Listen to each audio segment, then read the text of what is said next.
네, 오늘 우리가 주목할 말씀 신약성경 마가복음 4장 1절에서 20절 말씀입니다.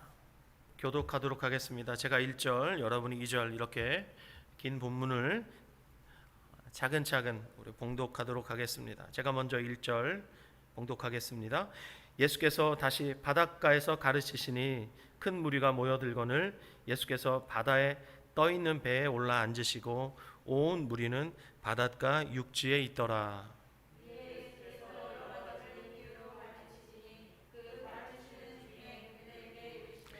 들으라, 씨를 뿌리는 자가 뿌리러 나가서 새들이 와서 먹어버려. 더러는 흙이 얕은 돌밭에 떨어짐에 흙이 깊지 아니하므로 곧 싹이 나오나 해가 돋은 후에 타서 뿌리가 없으므로 말랐고, 더러는 가시떨기에 떨어짐에 가시가 자라 기운을 막음으로 결실하지 못하였고, 더러는 좋은 땅에 떨어짐에 자라 무성하여 결실하였으니 30배나 60배나 100배가 되었느니라 하시고, 또 이르시되 들을 귀 있는 자는 들으라 하시니라. 예수께서 홀로 계실 때 함께한 사람들이 12제자와 더불어 그 비유에 대하여 물으니, 이르시되 하나님 나라의 비밀을 너희에게는 주었으나 외인에게는 모든 것을 비유로 하나니, 이는 그들로 보기는 보아도 알지 못하며 듣기는 들어도 깨닫지 못하게 하여 돌이켜 죄사함을 얻지 못하게 하려 함이라 하시고, 또 이르시되 너희가 이 비유를 알지 못할진대 어떻게 모든 비유를 알겠느냐? 뿌리는 자는 말씀을 뿌리는 것이라. 말씀이 길가에 뿌려졌다는 것은 이들을 가리킴이니 곧 말씀을 들을 때 사탄이 즉시 와서 그들에게 뿌려진 말씀을 빼앗는 것이요, 또 이와 같이 돌밭에 뿌려졌다는 것은 이들을 가리킴이니 곧 말씀을 들을 때에 즉시 기쁨으로 받으나 그 속에 뿌리가 없어 잠깐 견디다가 말씀으로 인하여 환난이나 박해가 일어나는 때에는 곧 넘어지는 자요, 또 어떤 이는 가시떨기에 뿌려진 자. 이들은 말씀을 듣기는 하되 세상의 염려와 재물의 유혹과 기타 욕심이 들어와 말씀을 막아 결실하지 못하게 되는 자요, 좋은 땅에 뿌려졌다는 것은 곧 말씀을 듣고 받아 30배나 60배나 100배의 결실을 하는 자니라. 아멘. 저는 오늘 봉독한 이 말씀을 중심으로 마가복음 17번째 씨 뿌리는 자의 비유에 드러난 하나님 나라의 비밀, 씨 뿌리는 자의 비유에 드러난 하나님 나라의 비밀, 이와 같은 제목으로 하나님의 은혜의 복음 증거하도록 하겠습니다. 많은 그리스도인이 SNS에서 공유하고 있는 이야기 중에 교인 수 1만 명의 미국 대형 교회의 에피소드로 알려진 이야기가 하나 있습니다. 어느 일요일 오전에 그 교회 근처에서 한 노숙자가 주변을 어슬렁거리고 있었습니다. 하지만 교인 중 그에게 다가가서 말을 건넨 사람은 불과 두세 명에 불과했습니다. 그 노숙자는 예배당으로 향하는 교인들을 향해 음식을 사려고 하니 잔돈을 좀 달라고 했지만 그 누구도 관심을 보이지 않았습니다. 예배 시간에 다 되어 교회에 들어간 그 노숙자는 맨 앞자리에 앉았지만 예배위원들의 저지를 받았습니다. 그리고 교인들의 차가운 시선을 받으며 맨 뒷자리에 겨우 앉을 수 있었습니다. 이윽고 시간이 되자 교회의 장로님이 단상으로 올라가서 새로운 담임 목사가 부임했고 이 예배실 어딘가에 앉아있다고 말했습니다. 모두가 숨죽여 새로운 담임 목사를 찾고 있던 순간 맨 뒷자리에 노숙자가 강단에 올라갔습니다. 교인들이 경악했습니다.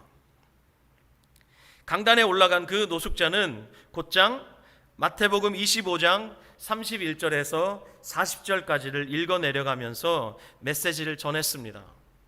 마태복음 25장 31절에서 40절 말씀, 이미 저와 여러분이 잘 알고 있는 비유입니다. 31절에서 33절 말씀입니다. 제가 봉독하겠습니다. 인자가 자기 영광으로 모든 천사와 함께 올 때에 자기 영광의 보좌에 앉으리니 모든 민족을 그 앞에 모으고 각각 구분하기를 목자가 양과 염소를 구분하는 것 같이 하여 양은 그 오른편에 염소는 왼편에 두리라. 이 비유에서 임금이 오른편에 있는 자들에게 이렇게 말하죠. 마태복음 25장 34절에서 36절입니다. 그때 임금이 그 오른편에 있는 자들에게 이르시되 내 아버지께 복받을 자들이여 나와 창세로부터 너희를 위하여 예비된 나라를 상속받으라. 내가 줄일 때에 너희가 먹을 것을 주었고 목마를 때에 마시게 하였고 나그네 되었을 때에 영접하였고 헐벗었을 때에 옷을 입혔고 병들었을 때에 돌보았고 옥에 갇혔을 때에 와서 보았느니라. 자, 이에 오른편에 있는 자들이 다시 묻습니다. 그리고 임금이 이렇게 대답합니다. 마태복음 25장 37절에서 40절입니다. 이에 의인들이 대답하여 이르되 주여 우리가 어느 때에 주께서 줄이신 것을 보고 음식을 대접하였으며 목마르신 것을 보고 마시게 하였나이까? 어느 때에 나그네 되신 것을 보고 영접하였으며 헐벗으신 것을 보고 옷 입혔나이까? 어느 때에 병드신 것이나 옥에 갇히신 것을 보고 가서 배웠나이까 하리니 임금이 대답하여 이르시되 내가 진실로 너희에게 이르노니 너희가 여기 내 형제 중에 지극히 작은 자 하나에게 한 것이 곧 내게 한 것이니라 하시고. 이렇게 새로 부임한 담임 목사님은 노숙자의 모습을 하고 마태복음 25장 이 비유의 말씀을 설교했습니다. 그 설교는 실로 충격적이었습니다. 교인들 중에는 흐느껴 울면서 회개하는 사람이 속출했고 부끄러움에 고개를 떨구는 사람들이 대부분이었습니다. 설교의 마지막 부분에서 목사님은 그날 주일 오전에 자신이 겪었던 일을 말하면서 이렇게 말했습니다. 오늘 아침 교인들이 교회로 모여드는 것을 보았습니다. 하지만 예수 그리스도의 교회는 아니었습니다. 세상에는 교인들이 많습니다. 하지만 제자는 부족합니다. 여러분은 언제 예수의 제자가 될 것입니까? 그리스도인이 된다는 것은 당신이 믿는 것 이상입니다. 그것은 이웃과 함께 그리고 옆에서 사는 것입니다. 사실 이 이야기는 실제의 이야기는 아닙니다. 그러나 이 이야기의 실제 주인공이 있었습니다. 미국 테네시주의 클락스빌이라고 하는 동네에 센고 연합감리교회라고 하는 교회에 새롭게 부임한 윌리 라일이라는 목사님이 있었습니다. 이 라일 목사님이 2013년 6월 23일 제가 찾아보니까 이날이 주일이었어요. 센고 연합감리교회에 담임 목사로 새로 부임했는데 부임하기 5일 전부터 돈이나 음식이나 집이 없이 친구도 없이 노숙자로 살았습니다. 그리고 23일 주일 새벽부터 자신이 부임하게 될 교회 옆에 한 나무 밑에서 수염을 기른 채 낡은 옷을 입고 앉아 있었습니다. 약 20여 명의 교인들이 그에게 다가와 말을 걸었는데 그리고 이 목사님에게 돈이나 음식 등으로 도움을 주었다고 합니다. 그런데 20여 명 되는 성도는 전체 교인의 10% 정도에 불과했다고 합니다. 그날 라일 목사님이 자신의 그 경험을 토대로 행함 있는 신앙을 강조하며 이렇게 설교했습니다. 우리 교인들은 매주 주일 예배 1시간만 하나님을 섬기기 원하는 것 같습니다. 하지만 이런 모습은 하나님의 계획이 아닙니다. 정말 예수님처럼 살고 계십니까? 지난주에 저는 여러분과 함께 마가복음 3장 20절에서 35절 말씀을 중심으로 예수님의 참 가족은 누구인가? 라는 주제의 설교를 했습니다. 예수님의 참 가족은 누구입니까? 예수님의 어머니와 누이들과 동생들입니까? 예수님의 혈연으로 얽혀있는 그들이 예수님의 참 가족이었습니까? 아닙니다. 예수님께서 분명히 말씀하시기를 누구든지 하나님의 뜻대로 행하는 자가 예수님의 참 가족입니다. 오늘 우리가 함께 읽은 본문, 지난주 본문과 연결되어 있습니다. 오늘날 우리가 가지고 다니는 이 성경 말입니다. 책의 형태로 되어 있는 이 성경, 장절의 구분이 있죠. 그렇지만 히브리어 원문과 헬라어 원문에는 장절의 구분이 없어요. 장은 AD 13세기에 어떤 하나님의 사람에 의해서 나누어졌고, 이 절의 구분은 AD 16세기에 하나님의 사람에 의해서 구분되었습니다. 무슨 얘기냐면 성경은 원래 장절 구분이 없기 때문에 문맥으로 읽어야 된다는 것입니다. 그렇다면 오늘 본문 우리가 함께 읽은 마가복음 4장 1절에서 20절, 이 본문은 마가복음 3장 마지막 부분에서 누가 예수님의 참 가족인가 하는 이 질문에 대한 대답으로 제시된 말씀임을 알 수가 있습니다. 동의하시면 아멘? 그렇습니다.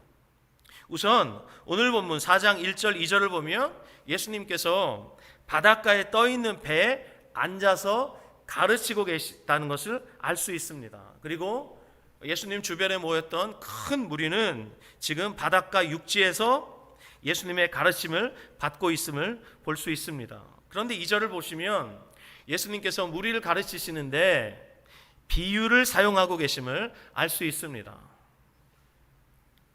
비유는 당시 유대교에서 어떤 교훈을 가르칠 때 일반적으로 사용하던 방법이었습니다. 그러니까 예수님은 그들에게 아주 익숙한 방식으로 가르치고 계시는 겁니다.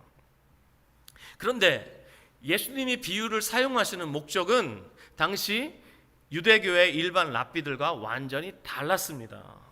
유대교의 랍비들은 자신들이 가르치는 그 교훈을 효과적으로 잘 전달하기 위해서 비유라는 수단을 사용했지만, 예수님이 비유를 사용하신 목적은 일반 유대교 랍비들과는 완전히 달랐습니다.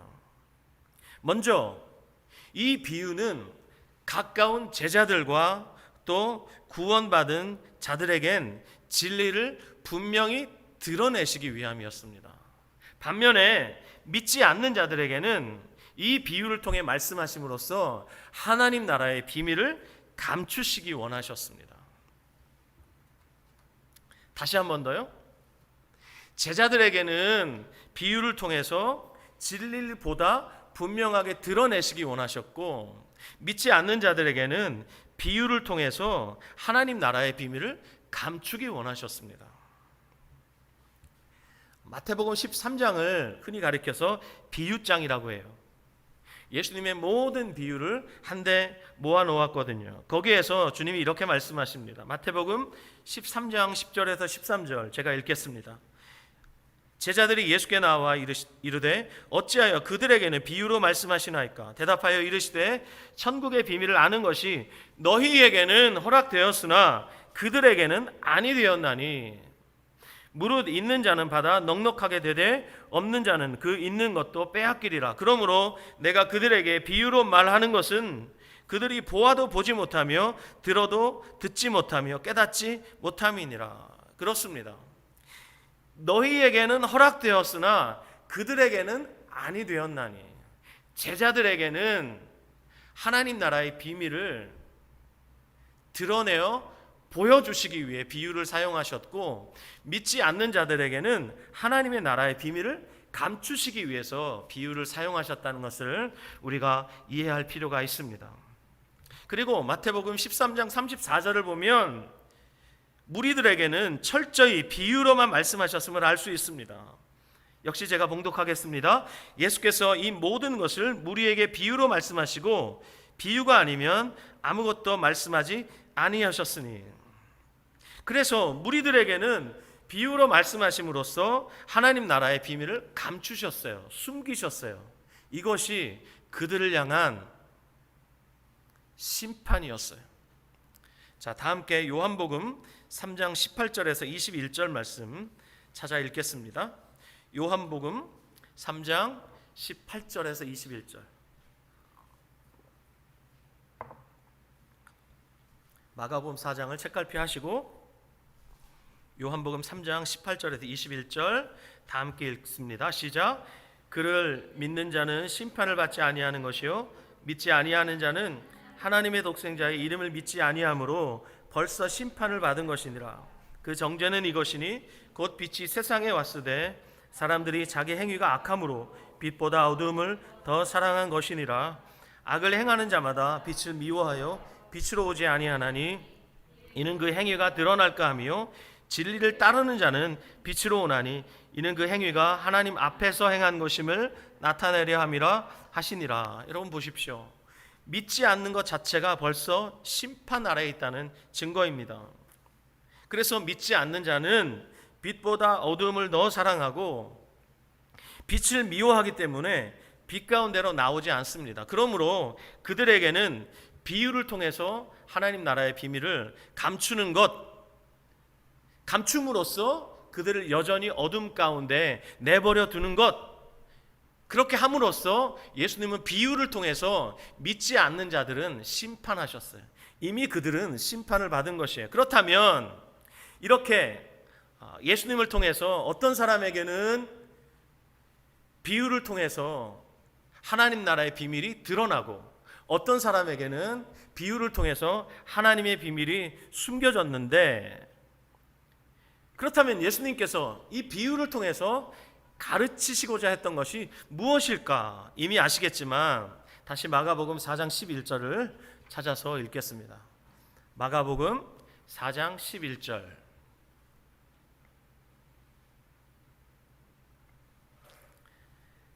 마가복음 4장 11절 시작. 이르시되 하나님 나라의 비밀을 너희에게는 주었으나 외인에게는 모든 것을 비유로 하나니. 그렇습니다. 예수님께서 비유를 통해서 가르치시려고 했던 것, 그것은 하나님 나라의 비밀이었습니다. 비밀이라고 번역된 헬라어 단어 무스테리온, 이것은 구약시대에는 감춰져 있었지만 신약시대에는 드러난 것을 가리킵니다. 자, 여러분, 예수님께서 오심으로 신약시대가 열렸습니다. 그리고 감추어졌던 비밀이 드러났습니다. 무엇입니까? 바로 하나님의 나라입니다. 자, 여기까지 잠깐 정리합시다.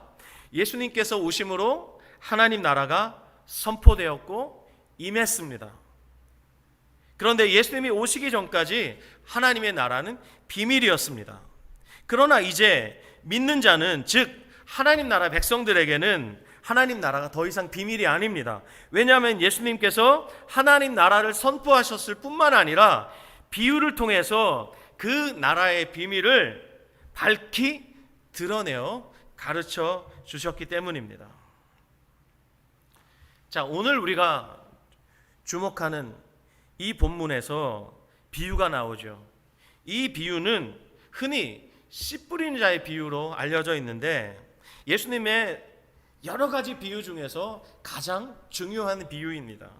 왜냐하면 이 비유를 모르면 다른 비유를 전혀 알 수 없기 때문이에요. 본문 13절 보시죠. 본문 13절 같이 읽습니다. 시작.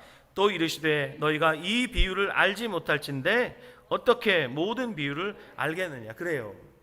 이 비유는 모든 비유를 깨닫기 위한 열쇠와 같습니다. 이 비유라는 문을 들어가지 않으면 다른 모든 비유는 읽어도 깨달을 수가 없어요. 그러므로 이 비유를 깊이 깨닫는 것, 이것은 하나님 나라의 비밀을 이해하는 데 있어서 너무나 중요합니다. 자, 오늘 본문 3절을 보면 씨 뿌리는 자가 있죠. 씨 뿌리는 자가 씨를 뿌리는데 그 씨가 덜어는 길가에 떨어집니다. 덜어는 돌밭에 떨어집니다. 덜어는 가시떨기에 떨어지고 덜어는 좋은 땅에 떨어집니다. 여러분 저를 보십시오. 어떤 농부가 씨를 뿌릴 때 좋은 땅에 뿌리고 싶지 않겠습니까? 바보가 아닌 이상 그 농부는 그 씨를 좋은 땅에 뿌리고 싶을 겁니다. 그렇죠? 어떤 농부가 씨를 뿌리면서 30배, 60배, 100배의 결실을 원하지 않겠습니까? 당시 이 팔레스타인 땅에서 씨를 뿌릴 때 그 씨의 8배를 수확하는 것이 최대치였다 그래요. 8배. 근데 성경은 30배, 60배, 100배를 말하고 있죠. 누가 30배, 60배, 100배의 결실을 원하지 않겠습니까? 바보가 아니라면 이런 결실을 원해야죠. 당연히 원해야죠. 그런데 이 씨 뿌리는 농부가 씨를 뿌렸는데 그 씨가 4가지 종류의 땅에 떨어집니다. 이유가 있습니다. 자, 그림을 한번 보겠습니다.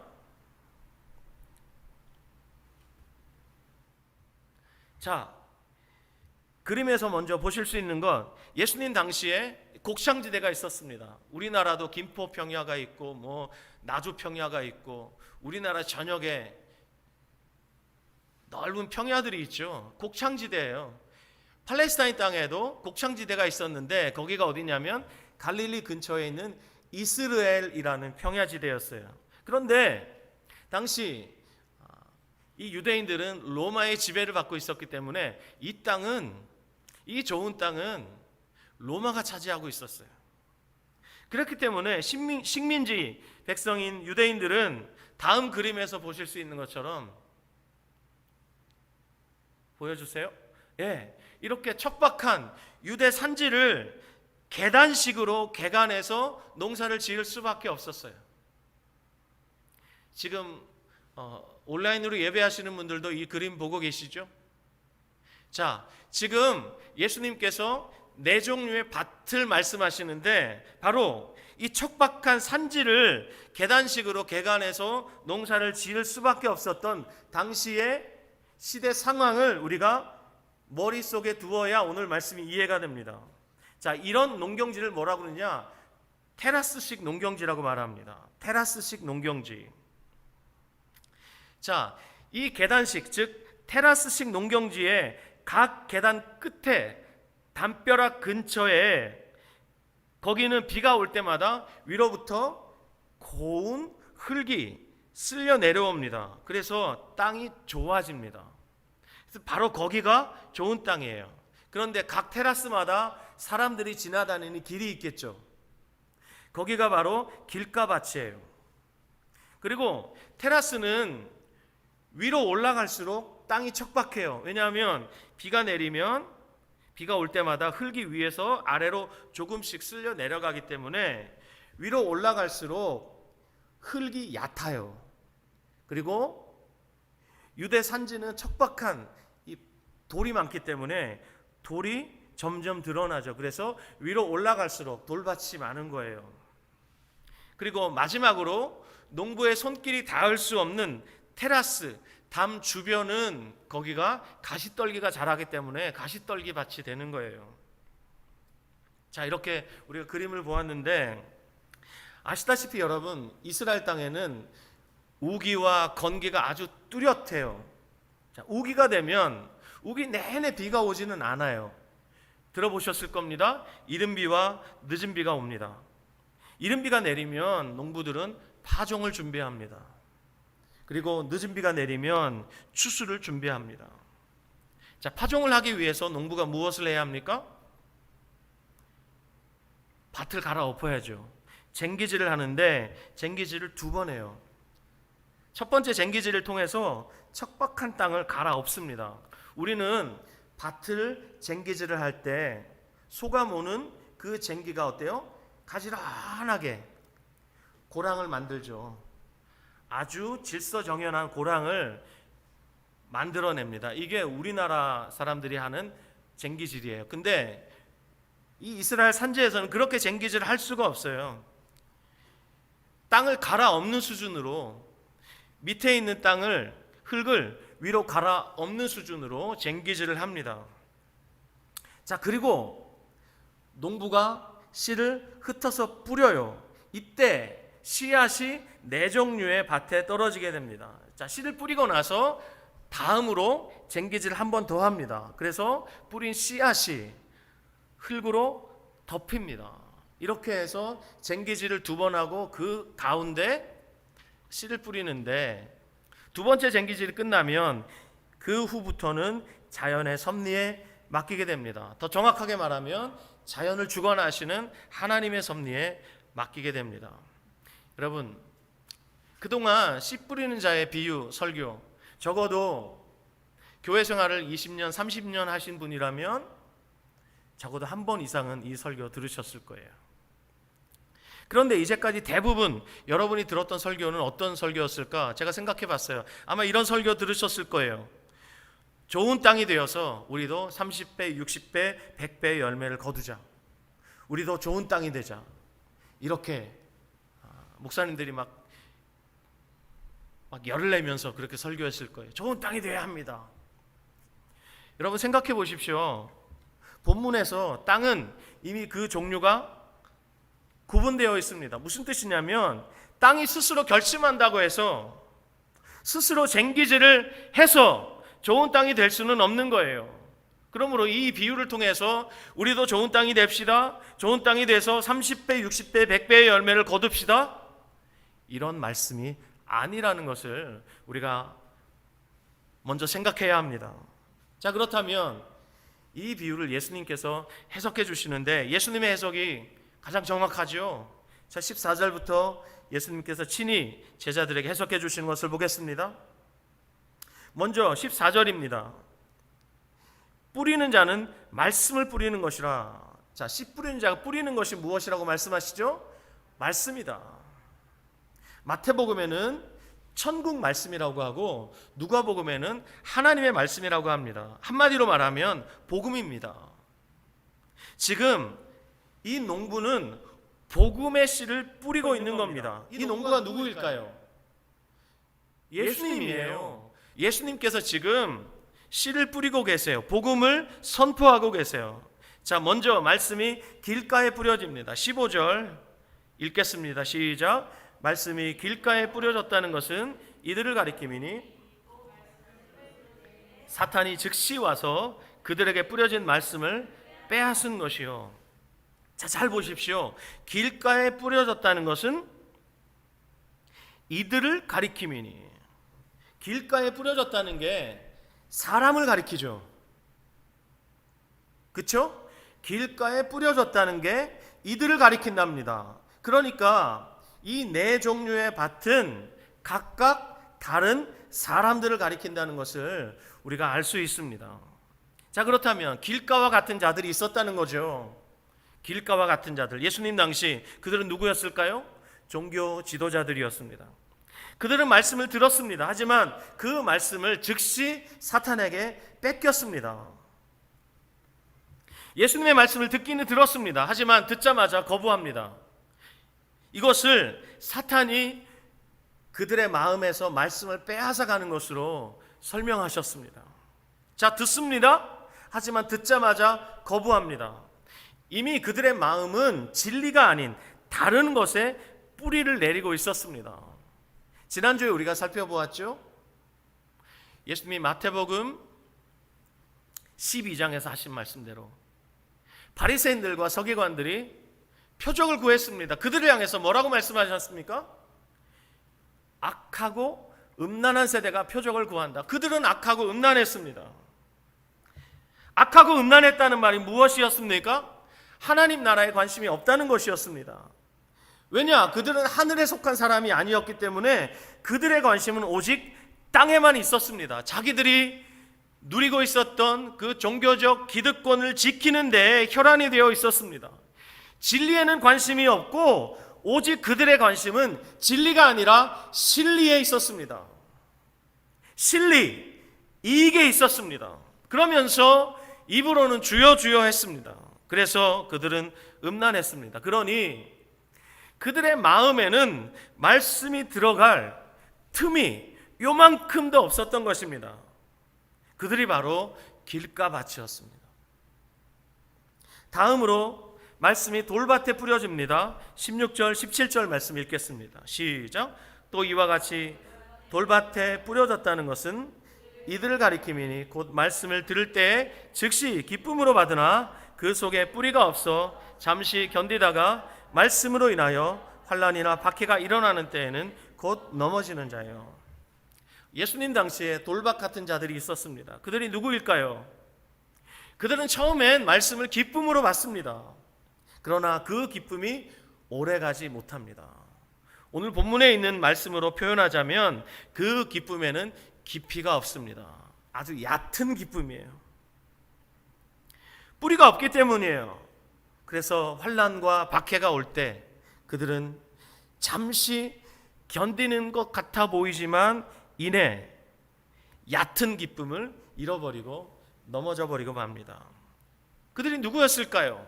예수님 당시에 예수님 주변에 큰 무리가 있었습니다. 항상 있었습니다, 여러분.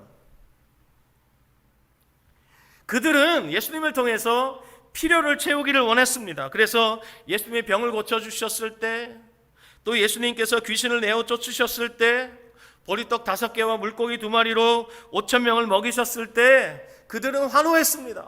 예수님을 임금 삼으려고 했습니다. 하지만 그들의 기대가 충족되지 않았을 때, 그들의 기대가 실망으로 바뀌었을 때 그들은 돌변하여서 예수님을 향해서 십자가에 못 박아 죽이라고 고함을 질러댔습니다. 이 돌박 같은 자들이 바로 예수님 주변에 있었던 큰 무리들이었습니다. 그들은 자신들의 필요만 채우면 되었던 사람들, 예수님을 마치 램프의 지니처럼, 자판기처럼 자신들이 원하는 것을 자기들이 얻기 위해서 코인만 집어넣으면 무엇이든지 뚝딱뚝딱 뱉어내는 자판기처럼 예수님을 생각했던 자들이 바로 돌밭 같았던 자들입니다. 자, 세 번째, 말씀이 가시떨기에 뿌려졌습니다. 18절 19절 읽겠습니다. 시작. 또 어떤 이는 가시떨기에 뿌려진 자니 이들은 말씀을 듣기는 하되 세상의 염려와 재물의 유혹과 기타 욕심이 들어와 말씀을 막아 결실하지 못하게 되는 자요.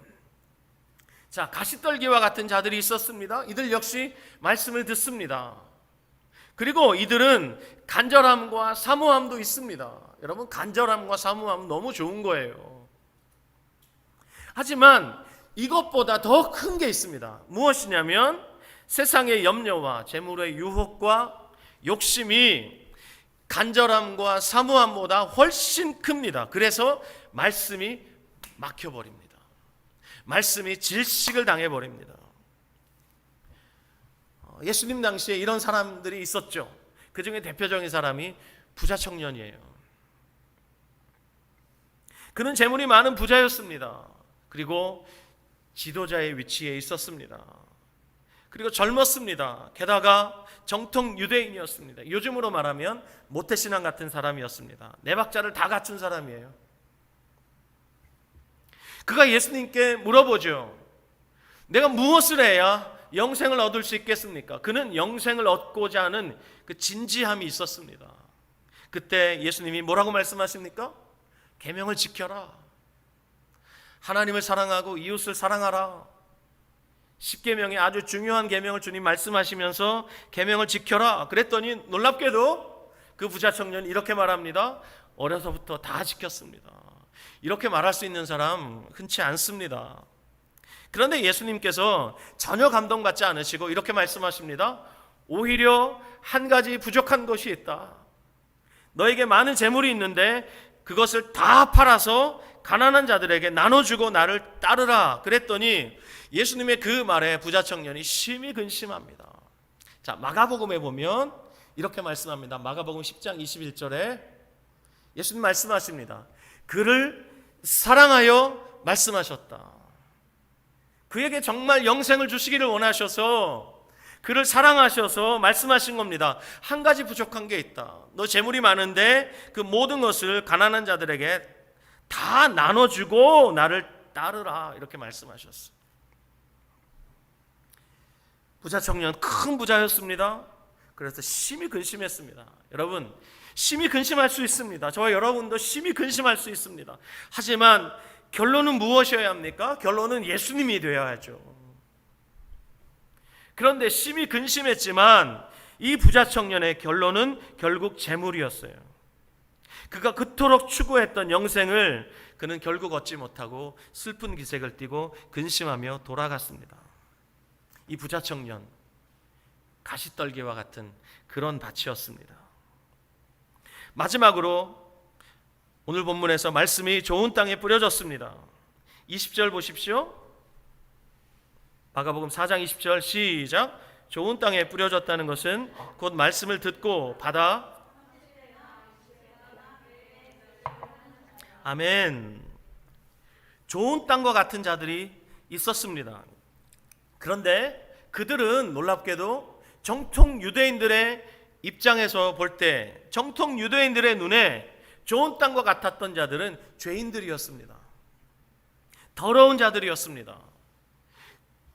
그들은, 유대인들이 함께 어울려서는 안 되는 자들이었습니다. 그들이 누구였습니까? 대표적으로 삭개오와 같은 세리들이었습니다. 매국노들이었습니다.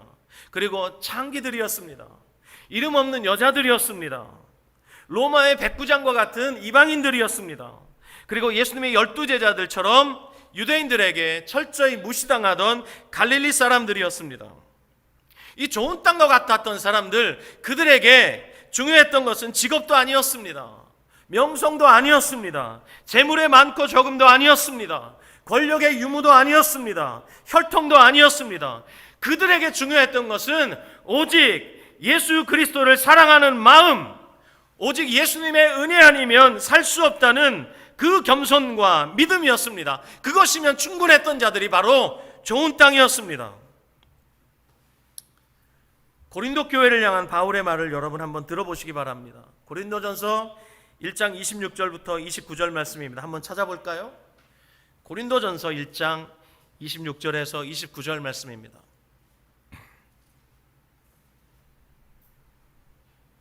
고린도전서 1장 26절부터 29절 시작. 형제들아, 너희를 따라 부르심을 보라.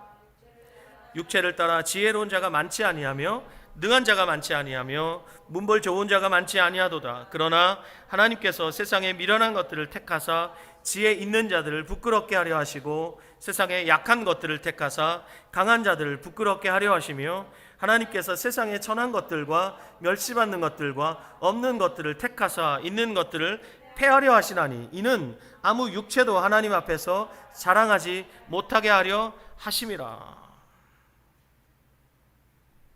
이는 아무 육체도 하나님 앞에서 자랑하지 못하게 하려 하심이니라. 당시 고린도 교회는 수많은 은사로 인해서 자랑이 가득했습니다. 그리고 그들은 파당을 지어 서로 싸우면서 우리 파가 최고야 이러면서 자랑하고 있었습니다. 그들을 향해서 바울이 말합니다. 너희의 부르심을 보라. 육체를 따라 보니까 너희 중에 지혜로운 자가 많지 않다. 능한 자도 많지 않다. 문벌 좋은 자도 많지 않다. 그러면서 이렇게 말합니다. 하나님 나라의 비밀을 말하죠. 하나님 나라는 미련한 것들을 택하여 지혜 있는 자들을 부끄럽게 하시는 나라입니다. 또 하나님 나라는 약한 것들을 택하여 강한 것들을 부끄럽게 하시는 나라입니다. 또 하나님의 나라는 세상의 천한 것들과 멸시받는 것들과 없는 것들을 택하여 있는 것들을 폐하시는 나라입니다. 그렇다면 우리의 자랑은 무엇이 되어야 하겠습니까? 고린도 교회를 향해서 아무 육체도 자랑하지 말라고 그랬는데 저와 여러분의 자랑은 무엇이어야 하겠습니까? 문벌 좋은 것을 자랑해야 하겠습니까? 지식인인 것을 자랑해야 하겠습니까? 능력이 많은 것을 자랑해야 하겠습니까? 우리의 자랑이 무엇이겠습니까? 갈라디아서 6장 14절 대사도인 바울이 이렇게 말합니다. 그러나 내게는 우리 주 예수 그리스도의 십자가 외에는 결코 자랑할 것이 없나니 그리스도로 말미암아 세상이 나를 대하여 십자가에 못 박히고 내가 또한 세상을 대하여 그러하니라. 바울의 자랑은 오직 십자가밖에 없었습니다. 그렇습니다, 여러분. 십자가 외에 결코 자랑할 것이 없는 자, 이 사람이 바로 그리스도인입니다. 미련함을 자랑하고 약한 것을 자랑하고 천한 것을 자랑하고 멸시받는 것과 없는 것을 자랑하는 자, 이 사람이 바로 그리스도인입니다. 이 사람이 바로 좋은 땅입니다. 바울 말년에 바울이 했던 놀라운 고백을 여러분이 기억하실 겁니다. 내가 죄인 중에 괴순이라. 무슨 죄가 많아서 그 위대한 사도 바울이 말년에 자기 자신을 가리켜서 내가 죄인 중에 괴순이라. 그가 많은 죄를 지었기 때문입니까? 흉악한 죄를 지었기 때문입니까? 아닙니다. 이 말은 제가 몇 번 여러분에게 말씀드렸지만 내가 죄인 중에 괴수라는 말은 세상 모든 사람 중에 예수님이 가장 필요한 자가 바로 나다라는 고백입니다. 어떻게 나이가 들어가면 들어갈수록 예수님은 점점 필요가 없고 세상이 너무 익숙하고 세상이 너무 좋고 세상을 떠나기 싫고 어떻게 죽을 때 눈을 감을 수 있겠습니까? 어떻게 이 미련 이 많은 세상을 두고 떠나실 수 있겠습니까? 세월 지나갈수록 의지할 것 투성입니다. 육체는 날로 후패하기 때문에 세월이 지나갈수록 우리는 날마다 주님이 필요하죠. 세월이 지나갈수록 은혜가 너무 커지기 때문에 구원이 너무 감격스럽고 감사하고 그것 때문에 감탄하는 것입니다. 사랑하는 여러분, 씨 뿌리는 자가 나가서 씨를 뿌렸어요. 그런데 대부분의 씨가 허비되었어요. 대부분의 씨가 길가에 떨어지고 돌밭에 떨어지고 가시떨기에 떨어졌습니다. 대부분의 씨가 열매를 맺지 못합니다. 4등분으로 정확하게 나누면 75%의 씨가 허비되었습니다.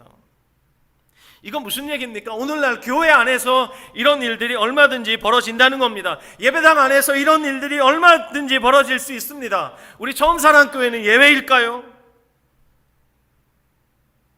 우리 처음사랑교회는 이런 일이 없기를 바라지만 교회를 향한 저의 염려가 있습니다. 우리 재직회를 향한 저의 염려가 있습니다. 우리 처음사랑교회 성도들을 향한 저의 염려가 있습니다. 바울의 이 말로 저의 마음을 대신하고자 합니다. 고린도후서 11장 2절, 내가 하나님의 열심으로 너희를 위하여 열심을 내노니 내가 너희를 정결한 처녀로 한 남편인 그리스도께 드리려고 중매함이로다. 이 예배는 우리 성도들뿐만 아니라 우리 공동체에 속하지 않은 분들도 제법 여러분들이 우리의 온라인 예배 함께하고 계시는데, 우리 공동체에 속하셨던 속하시지 않으셨던 상관없습니다. 여러분에게 이 아침에 저는 바울처럼 여러분을 그리스도께 중매하는 중매쟁이가 되어서 정말 염려하는 마음으로 여러분에게 말씀드리고 싶습니다. 오늘도 하나님께서 저를 통해서 여러분에게 말씀을 선포해 주시는데, 이 말씀의 씨를 뿌리고 계시는데, 이 씨가 길가밭, 돌밭, 가시떨기에 떨어질 수 있다는 겁니다. 제가 어떤 목사님의 글을 읽다가 제목이 참 특이해서 주의 깊게 읽어보았습니다. 코로나 시대에 성도 200명만 모여도 대형교회라는 글의 제목이 있었습니다. 200명만 모여도 대형교회다. 그러면 우리 교회는 어떤 교회입니까? 저는 이런 숫자 노름에 관심이 없습니다. 200명이 아니라 2,000명, 2만 명이 모이면 부흥입니까? 듣고 싶은 것만 듣고 듣기 싫은 것은 안 듣고 들어도 삶에서 행함이 없는 2만 명이 주님께 어떤 기쁨이 되겠습니까? 듣고도 행함이 없는 자가 어떻게 예수님의 가족이라고 말할 수 있겠습니까? 주님께서 악하고 음란하다고 말씀하시지 않겠습니까? 오늘 제가 설교를 시작하면서 성도수가 1만 명이나 되는 대형교회 에피소드를 여러분에게 나눴습니다. 그들이 기대했던 새로운 담임 목사는 어떤 사람이었을까요? 1만 명이니까 어떤 담임 목사를 기대했을까요? 적어도 신학 박사는 있어야 되지 않았을까요? 설교는 말해 무엇하겠습니까? 설교 잘하고 싶은 이 욕심은 모든 목사들에게 있습니다. 저 정말 설교 잘하고 싶은데 잘 할 수 없으니까 매주 설교를 하고 나면 자괴감에 빠질 때가 많습니다. 사랑하는 여러분, 1만 명 교회 담임 목사에게 기대하는 설교는 어떤 설교일까요? 정말 좋은 설교 아니겠습니까? 또 리더십은 말해 무엇하겠습니까? 갖출 것 다 갖춰야 1만 명 정도의 교회를 이끌 수 있지 않을까? 이것이 새로운 담임 목사를 향한 교인들의 기대였을 겁니다. 여러분, 요즘 한국 교회, 우리 교회 정도의 사이즈만 돼도 만약에 담임 목사를 청빙한다는 광고를 신문에 내지 않습니까? 그러면 이력서가 수백 통이 쌓입니다. 이게 현실이에요. 이런 교회가 신문에 광고하는 담임 목사 기준 무엇이겠습니까? 조금 전에 말씀드린 정도는 돼야 합니다. 여러분이 아시겠지만 신학 박사학위를 제대로 공부하려면 적어도 10년은 걸려요. 학비와 생활비가 적어도 몇 억은 깨집니다. 게다가 목회의 경력까지 갖춰야죠. 그러려면 적어도 20년은 필요합니다. 정말 괜찮은 목회자가 담임 목사로 부임했다고 칩시다. 정말 폐부를 찌르는 설교를 한다고 칩시다. 그러나 거듭난 적 없는 회중들, 회심한 적 없고 그 정욕과 탐심을 십자가에 못 박아 본 적이 없는 그 회중들이 가득한 교회라면 그 대단한 목사님이 정말 폐부를 찌르는 그 설교를 통해서 하나님의 복음을 선포해봤자 그 열매는 하나도 열매 맺지 못하고 다 썩어버릴 것입니다. 예수님이 선포하셨던 하나님 나라, 그 나라는 당시 유대인들이 기대했던 하나님의 나라와는 완전히 달랐습니다. 자, 21세기를 살아가고 있는 저와 여러분, 예수님 시대로부터 2000년을 훌쩍 뛰어넘어 이 시대를 살아가고 있는 저와 여러분, 우리는 어떤 하나님을 기대하고 있습니까? 우리가 누리고자 하는 하나님의 나라는 어떤 나라입니까? 길가밭이어도 괜찮으니까, 돌밭이어도 괜찮으니까, 가시떨기밭이어도 괜찮으니까, 내가 원하는 종교 권력만 잡으면 되고, 우리 같은 목사 말입니다. 나의 필요만 채워지면 되고, 십자가를 지고 주님을 따르라는 것쯤은, 그 명령쯤은 나중에 제자훈련 다 받고 그때 제자가 되면 되지. 그러면서 뒤로 유보해도 괜찮겠습니까, 여러분? 회심하지 않은 채 나는 길가밭이어도 괜찮아요, 돌밭이어도 괜찮아요, 가시떨기 밭이어도 괜찮아요, 이러면서 오늘날 교회 예배당 안에 앉아서 정말 좋은 설교로 우리들의 귀를 즐겁게 하고 2시간 예배 정말 만족하게 드렸다는 자기 만족으로 그냥 살아가도 괜찮겠습니까, 여러분? 여러분, 좋은 밭이 되자 이렇게 결심한다고 좋은 밭 되는 거 아닙니다. 좋은 밭은 좋은 사람입니다. 이 사람은 어떤 사람입니까? 거듭난 사람입니다. 회심한 사람입니다. 예수님의 사람입니다. 그 정욕과 탐심을 십자가에 못 박고 나도 예수님과 함께 죽었습니다 라고 말하면서 육신의 정욕과 안목의 정욕과 이생의 자랑으로부터 떠난 사람을 가리킵니다. 물론 유혹을 받겠죠. 유혹받을 수 있습니다. 우리는 하루에 7번이라도 유혹받을 수 있는 존재입니다. 그렇지만 유혹받을 수 있다 할지라도, 잠시 유혹받아서 이끌려갈 수 있다 할지라도 이내 정신을 차리고 빨리 주님께로 돌아오는 사람입니다. 여러분, 굳게 결심한다고 해서, 교회에 꾸준히 출석한다고 해서, 기독교 신학을 깊이 공부한다고 해서 예수님의 사람이 되는 것 아닙니다. 좋은 밭 되는 거 아닙니다. 예수님의 사람, 좋은 밭은 태어나는 겁니다. 예수님의 사람으로 태어나는 자가 좋은 밭입니다. 좋은 밭으로 태어나야 30배, 60배, 100배의 열매를 맺습니다. 여러분, 지난주에 제가 여러분에게 설교했습니다. 회심의 증거는 우리가 예수님의 사람이 되었다, 좋은 밭이 되었다, 예수님의 가족이 되었다, 그 증거가 무엇입니까? 삶에서 그리스도를 닮은 열매와 인격이 우리의 삶에서 드러나야 하는 것입니다. 열매가 없는데도 예배당 안에 앉아서 나는 좋은 밭이, 착각입니다, 여러분.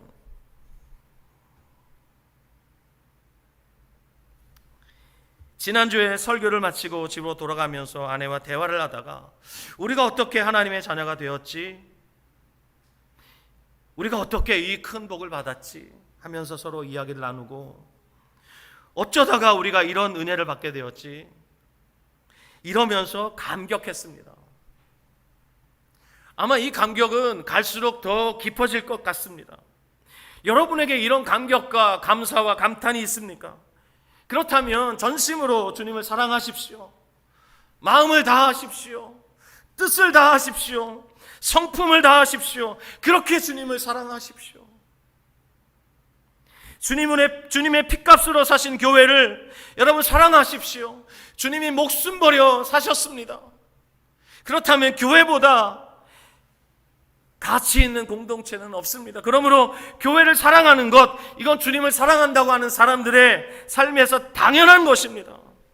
주님의 몸인 교회, 교회의 지체를 사랑으로 섬기십시오. 그리고 주님의 몸인 교회로서 매일매일 사십시오. 이것이 주님이 주신 은혜에 감격하고 감사하고 감탄하는 자들의 마땅한 삶입니다. 이것이 좋은 밭이 맺는 열매입니다. 사랑하는 여러분, 이번 한 주간 미혹당하지 마시고 마음을 다해서 뜻을 다해서 힘을 다해서 주님을 사랑하시면서 주님을 따라가시는 여러분 되시기 바랍니다.